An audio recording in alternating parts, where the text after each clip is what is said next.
Hello, I am Nicole Bell, a third-year professional communications student at MacEwan University. For the Profiles, a series focused on demystifying professional careers, I'm speaking with former City Councillor Sarah Hamilton about her journey into public service and her transition into a new chapter as a freelancer. Okay, to get us started on our first question, you served for 8 years as a City Councillor. Yeah. What initially drew you into public service? It's a great question. A lot of people that you'll talk to who were in politics or are in politics will say that they never envisioned it. They wanted to contribute or help their community, or there was an event that spurred them on. And for me, there's two events. One is that the council before I was elected only elected one woman, Bev Esslinger. And when Edmonton was talking a lot about being the youngest city in Canada, which I believe we still are, there also wasn't a lot of talk about the city we're building for young people today. So I was engaged that way. And it was also, we forget about this, it was also at the beginning of the first term of Donald Trump. And there was a lot of discussion at that time about what it meant to be a woman in public leadership. And I tend to be somebody that goes in for the fight. And I was like, maybe we need more women at the table if these conversations are happening or if these kinds of leaders are being elected across the So what were some of the most rewarding parts as a city councillor, and what were some of the most challenging parts?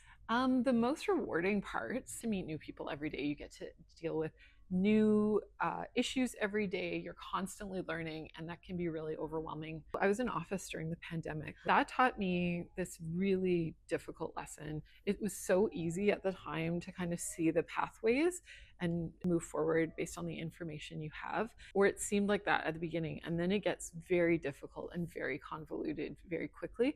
And now in hindsight, people didn't know at the time. So it gave me a very difficult, a hard-won perspective on what it is to govern through crisis. Was there any part during the pandemic that made you question if you did want to be a city councillor still? Oh yeah, Yes. Absolutely. There was that summer of 2020, and I would say the public sentiment turned. Yeah. Sort of around once things started to reopen and we got into that cycle of reopening and closing and reopening and closing, mask, no mask. Yeah. The grief gave way to anger for a lot of people, and it's really hard in public life to be on the receiving end of anger. Yeah. Even if it's not about you personally, it's really difficult to absorb a lot of that vitriol. Yeah. And so going into the summer, I was like, do I want to go back I for wanna the go back fight? for the fight. So contracting is very kind of away from the public eye, and your old position was very present in the public eye. Yeah. How did it feel to switch from such a public leadership role into something more independent and self-directed? I wanted more privacy in my life. Yeah. I was ready for that. Yes. I'm still adjusting to that a little bit. I'm enjoying it tremendously. Perfect. And it is an adjustment, a sense of what the real economics of things are. Yeah. And a lot of folks in communications right now might be hesitant about their chosen path. Totally. Because you have AI content generators. And if you are in the business of creating that content, it might feel like that work is being devalued. I would say it's the opposite. I think it's a tool, but it's not a replacement for this. At the same time that AI is really spooling up in a way that I think is giving people a lot of pause.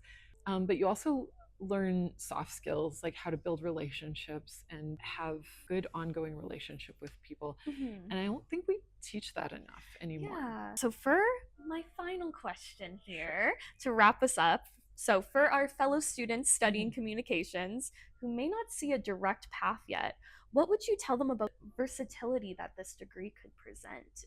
You're coming into a world that is super polarized and where people are literally talking past each other.